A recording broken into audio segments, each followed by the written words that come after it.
get this intro music down, and we're gonna move into our first news story. Hey, so I guess there was an interview with Sean Layden, former PlayStation US boss, and yeah, he had a couple things to say. The first one we're gonna go over here is game prices should have increased with every new generation. So he says. So what's going on with this interview here? What's he saying fully? So he's basically saying in the 90s you saw a lot, you saw a shit ton of growth, and games were, he says $60, but on the PlayStation they're actually like 30 to 50, and games cost only $10 million to make. And then they've gone up a little bit, but basically stayed stagnant since 2006. But the prices to make them have gone up a shit ton with every generation. And, you need to sell more and more copies. And no, dog, prices should have gone up many times in that time frame, which, I get it. I somewhat agree. So, but not entirely. The thing is, what they were responding to the costs of game development at the time. It's just that instead of upping the game price itself, they started expanding, doing microtransactions and different ways of getting money outside of the initial purchase. The online pass. Yes, For those exactly. You remember those? Yep, and which has led to the proliferation of free-to-play games.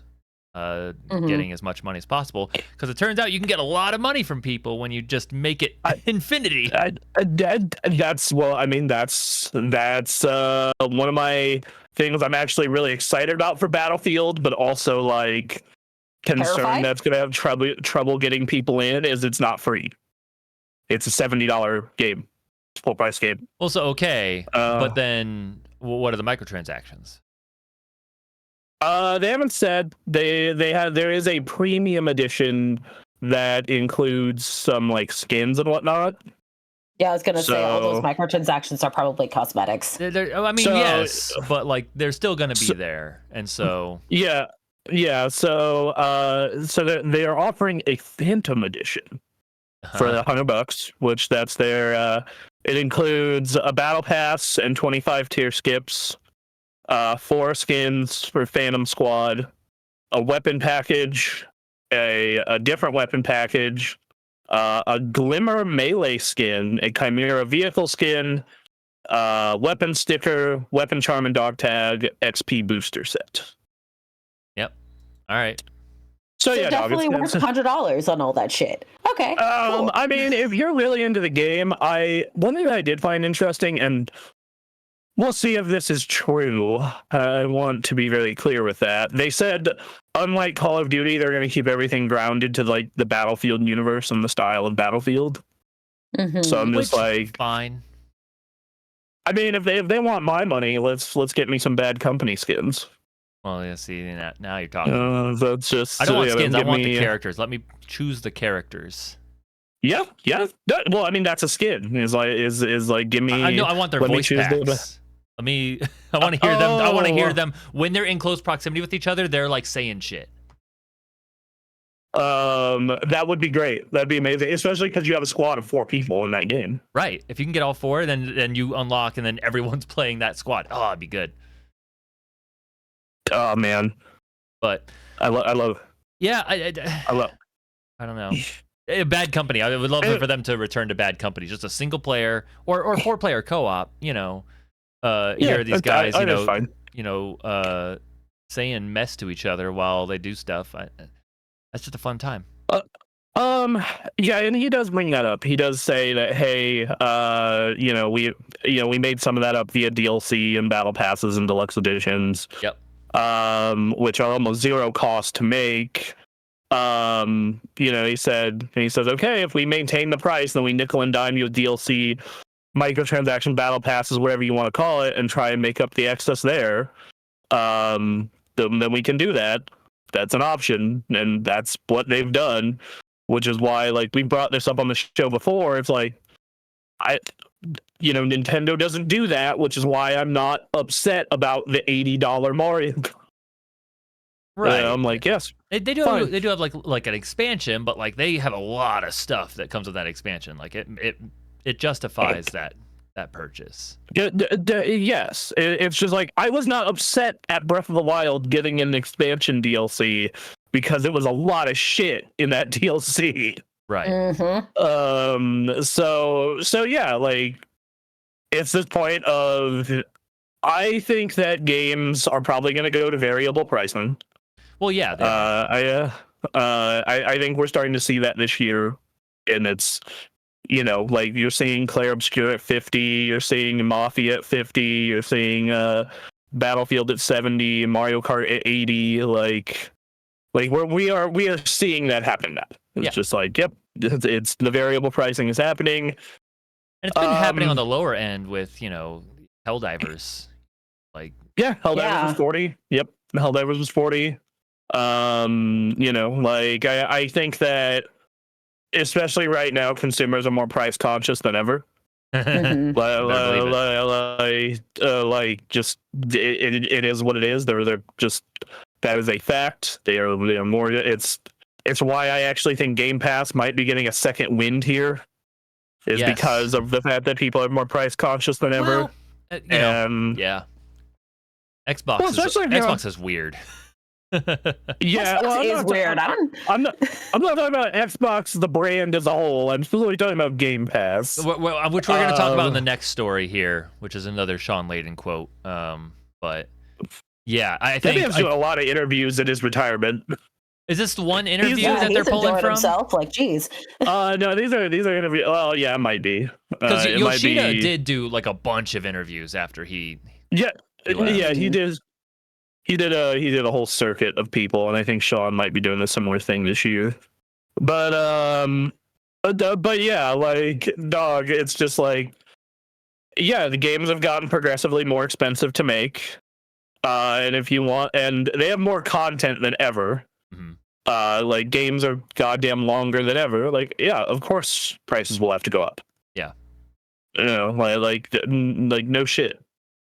And it's brutal. I was gonna say, in the article here, he does make a good point on topic of game prices increasing to 80. Layden noted that the cost of premium games had stayed the same for the past 20 years, despite a combination of increased development costs and inflation. He says also, I think it's because everyone's afraid. And he does make a good point with this, too. Everyone is afraid. No one wants to be the first one to raise the price because you're afraid to lose traffic. So what you do is just you end up eating into your operating income, your profit margin. So, yeah. I mean, makes a great point on that. He does, because you're looking at, because we only had one price increase from 2005 to 2020. And then we had another one in 2020. It was finally the jump to 70 happened. Yep. Which, name any other thing where it only went up $10 in a 15-year period. What was the first game that did that? That went to 70? Yeah. It was like NBA 2K. That'll do it. That'll do it. Yeah. That's a franchise that is on the top of its game. Like, that's a safe one to make that push. Yeah. So it was 2K, and then I think Call of Duty and Sony came shortly after. Yeah. Yeah. So you're looking at but yeah, so, and then unfortunately we had batshit crazy inflation happen. Because the money printer went burr. It had to go burr. It went burr for important reasons. But because the money printer went burr, crazy inflation happened, and it basically made that $10 increase feel like it didn't happen, which is why we're in this weird point of like, maybe we just make games cheaper and sell them for less. That's an interesting idea. Maybe we should do that. Maybe you should make just a shorter game and sell it for less money. What if you made a 6 single player game that was like 10 hours? Yeah, sure. Why not? I actually heard Mafia: The Old Country is only 15 hours long if you do the main campaign. I'm like, that sounds amazing. That's great. Fantastic. Awesome. That sounds It's like only a wonderful $50. week. Oh, just a nice week getting It's only immersed 50? in Mafia. It's only $50. man. I know. I'm tempted. I'm sitting here with Expedition 33. I'm like 40 hours. I don't know if I want to. It's worth it. It's worth it. I know. It's worth it. I know. Play it. So good. It is easily my game of the year so far. Yeah. It's like not even close. It's just the amount of time that has to go in. It's just like I'm daunted. As an adult, I'm trying to get other things done, and it's like, dude, these games are nuts. I mean, yes, I think that has been a huge problem recently. Like, but then a lot of people I know, like even that are grown adults, mind you, Yeah, like are just like, yeah, dog, I love my 100-hour games. it's I don't know. I couldn't believe that when I posted that on Twitter and on Facebook. When I'm like, video games are too damn long, and I actually got pushback from a bunch of people. Right. Like, it was a weird. It was like, I am out of touch, maybe. I mean, you know, like in this world that is increasingly losing all sense, and like it just everything that had meaning before is being stripped away. I'm just like, I don't know. I could spend my time playing games and just spend my time alive being happy, but I also I still am like trying to justify sitting down. And then it's weird because I could spend a bunch of time in a free-to-play game or, you know, an MMO or something, but it's because like it's not necessarily about completing the thing. It's just about enjoying my couple hours in that moment. It's not about progressing necessarily. I mean, yeah, and I think like in World of Warcraft these days, like I raid, dog. I raid to hang out with the people in the raid. Yeah. Like I enjoy raid. I definitely need to start taking naps before raid though. I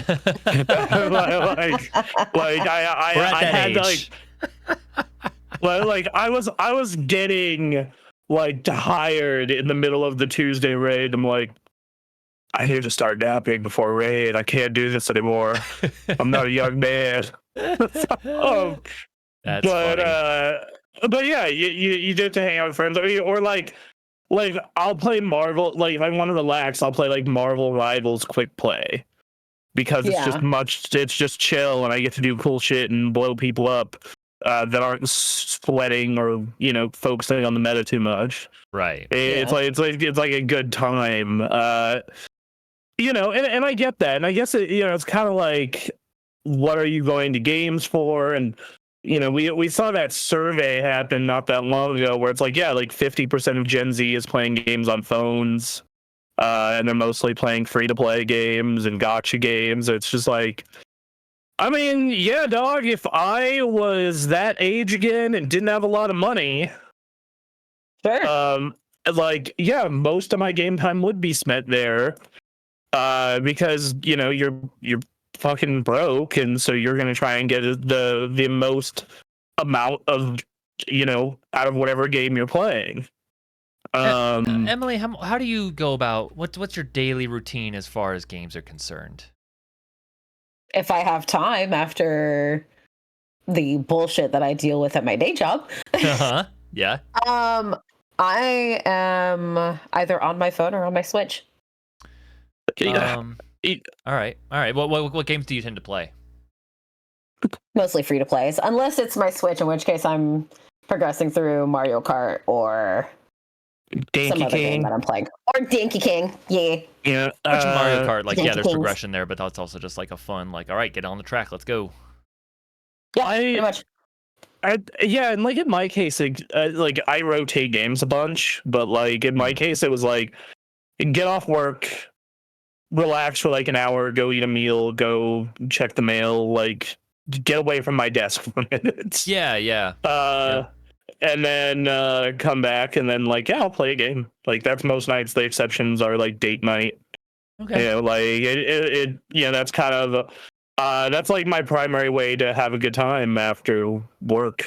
In fact, like my girlfriend and I have had this conversation where like, Like she'll go watch TV. Like she'll watch TV or watch a movie sometimes, but mostly TV after work, and that's just kind of her thing. Like she'll game a little bit, like but that's TV? like feels like Netflix, Hulu. Oh, okay. But yeah, like right. TV.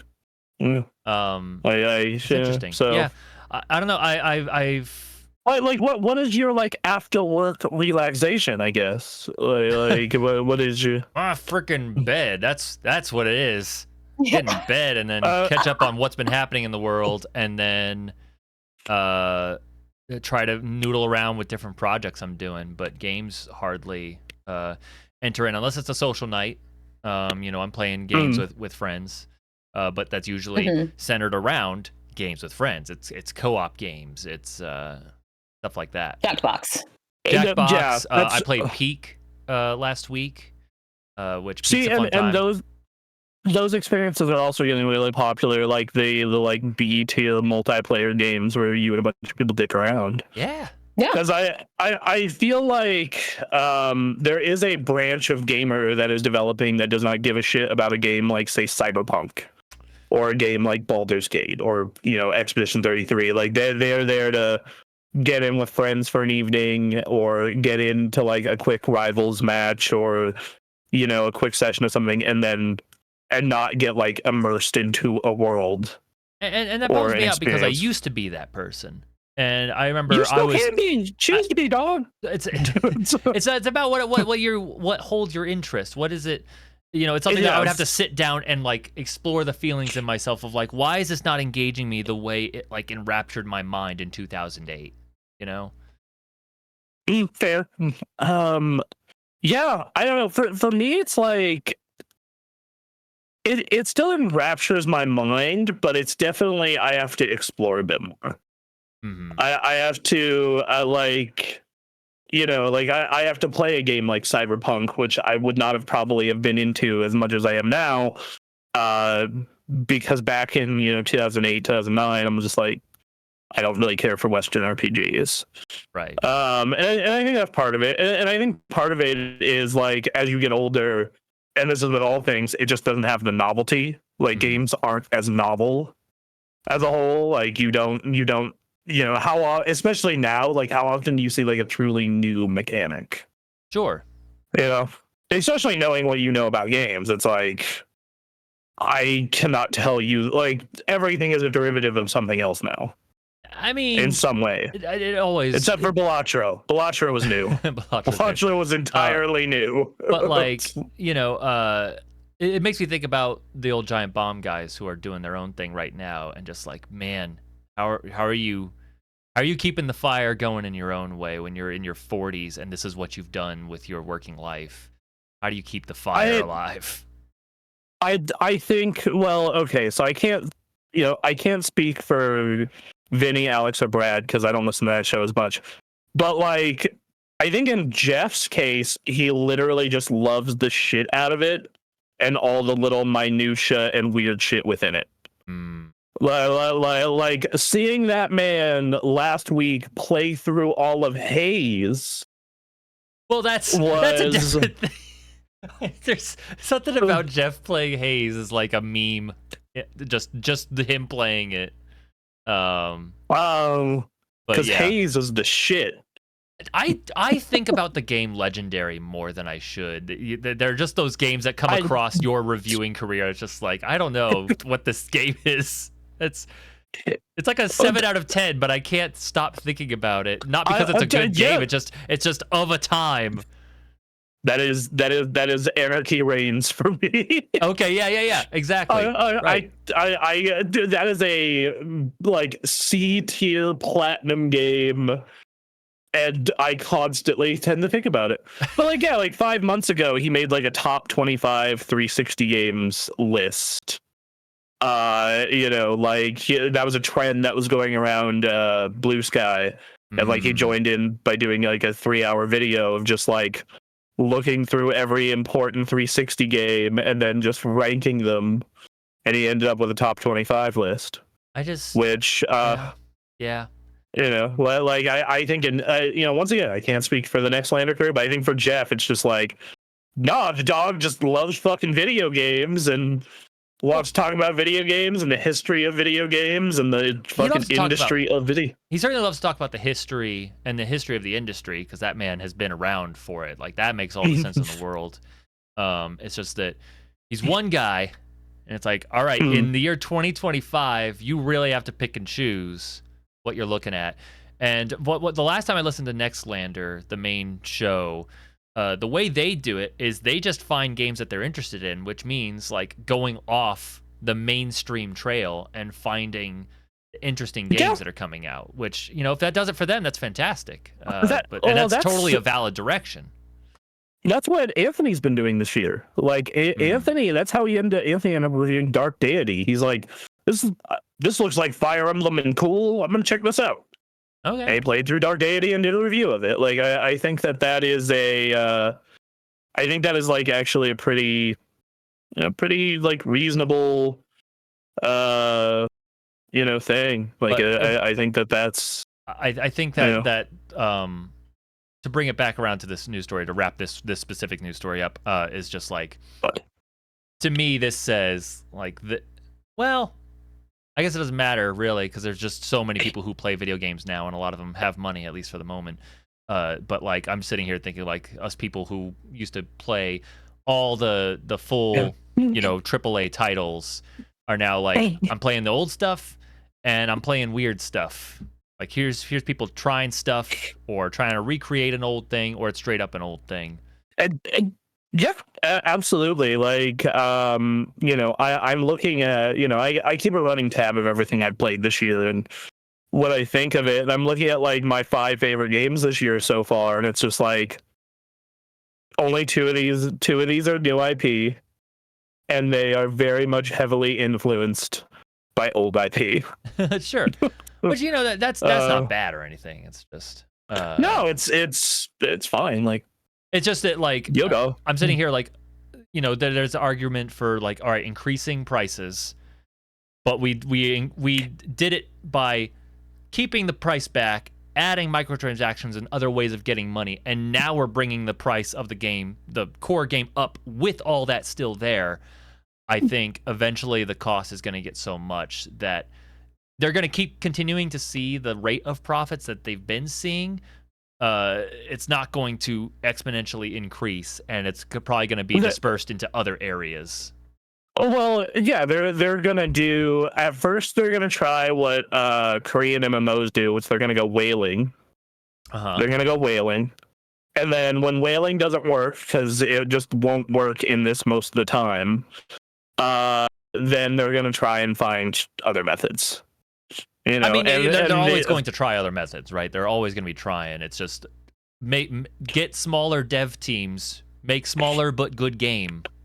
$40. Well, like you look at like Expedition 33. It's only a $50 game, right? It's only a $50 game, and it's smaller team with some contractors on top. Yep.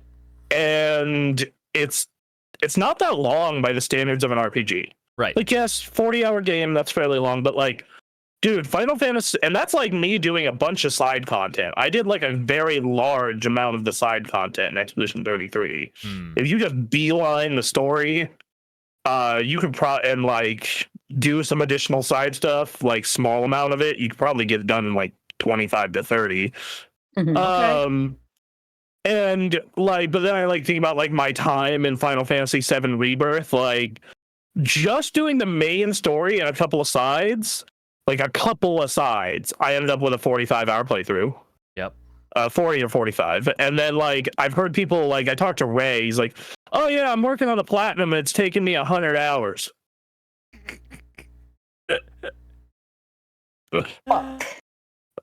Yeah. Like I like Persona 5 Royal is one of my favorite games ever. That is a 100-hour video game. I still want to check it out one day, but yeah. You should absolutely check it out. Here's something that has helped me like game more though, and I'm gonna get into this more later. Is like investing, and you already have a Switch too, so you can do this. Is like investing more in playing my handheld to like wind down.